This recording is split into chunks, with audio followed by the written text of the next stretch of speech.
બારડોલીની જાણીતી સરદારબાગ સોસાયટીમાં વસતા રહીશોએ રમતગમત દ્વારા સામાજિક એકતાનું અનોખું ઉદાહરણ પૂરું પાડ્યું છે। સોસાયટી દ્વારા આયોજિત સરદારબાગ પ્રીમિયર લીગમાં 5 વર્ષના બાળકોથી લઈને 80 વર્ષના વૃદ્ધો સુધીના તમામ સભ્યો એક સાથે મેદાનમાં ઉતર્યા હતા।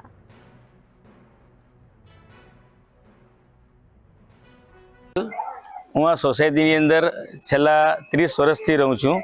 અને આ સોસાયટીમાં અમારા કુલ 18 ઘર છે અને 60 થી 70 જેટલા અમે સભ્ય છે અને અમે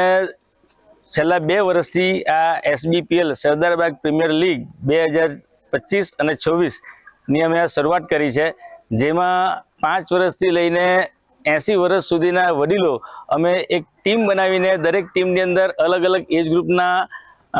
કિડ્સ છે, બહેનો છે, વડીલો છે, બધાને ભેગી કરીને એક ટીમ બનાવીએ છીએ અને એ ટીમ અમારું એક સૂત્ર છે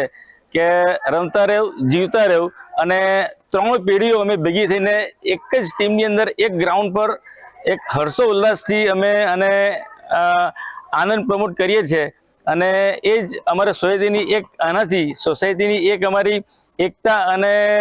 મજબૂતાઈ એ ખૂબ જ સારી રીતે રહી છે અને અમારા છોકરાઓ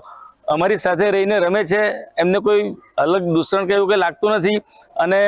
એનાથી જ્યારે 3 પેઢીઓ ભેગી થઈને રમે છે ને ત્યારે દરેક પેઢીઓને એક આનંદ આવે છે, કારણ કે અત્યારના આ બીજી જમાનાની અંદર જે નાના છોકરાઓ છે એને દાદા સાથે રમવા નથી મળતું, દાદાને ઈચ્છા છે પુત્ર સાથે રમવાની પણ એને કોઈ પ્લેટફોર્મ મળતું નથી, પિતા છે એ બિઝી છે, એમને વડીલો સાથે ટાઈમ નથી, એમને નાના છોકરા માટે ટાઈમ નથી મળતો। તો આ એક અમારી એવી શરૂઆત છે કે વેકેશન પડે છોકરાને રમત જોવે અને જ્યારે છોકરાને રમત જોવે ત્યારે અમે 3 પેઢીઓ એક સાથે ભેગી થઈને આ અમે SBPL નું